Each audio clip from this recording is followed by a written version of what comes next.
Davlat aktivlari agentligi xususiylashtirish dasturlariga muvofiq Yangi Toshkent ma'muriy markazi qurilishi loyihasini amalga oshirish doirasida Toshkent shahridagi quyidagi yirik ko'chmas mulk obyektlarining savdolarini e'lon qiladi.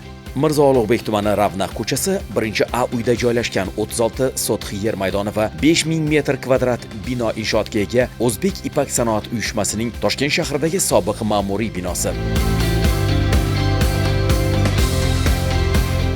Shayxontohur tuman Abay ko'chasi 6-uyda joylashgan 48 sotix yer maydoni va 11,7 metr kvadrat bino inshootga ega qurilish va uy-joy kommunal xo'jaligi vazirligining sobiq ma'muriy binosi.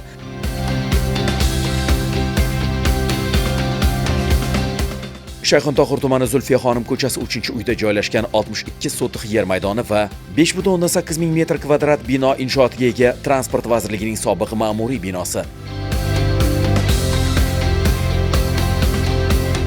Mirobod tumani Amir Temur Shoh ko'chasi 6-uyda joylashgan 67 sotix yer maydoni va 11 ming metr kvadrat bino inshootga ega Davlat aktivlari agentligining ma'muriy binosi.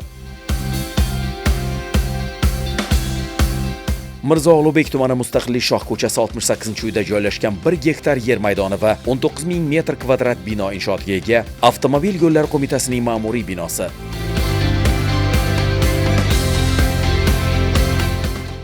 Shu kabi yana 6 ta ma'muriy binolar savdoga chiqarilgan.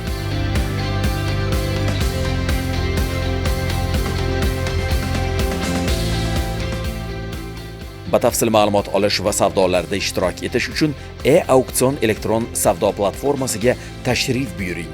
Savdolarda ishtirok eting va tadbirkorlikni kengaytirish, mehmonxona yoki biznes markazi ochish uchun qulay imkoniyatni qo'ldan boy bermang. Kelajakka sarmoya kiriting.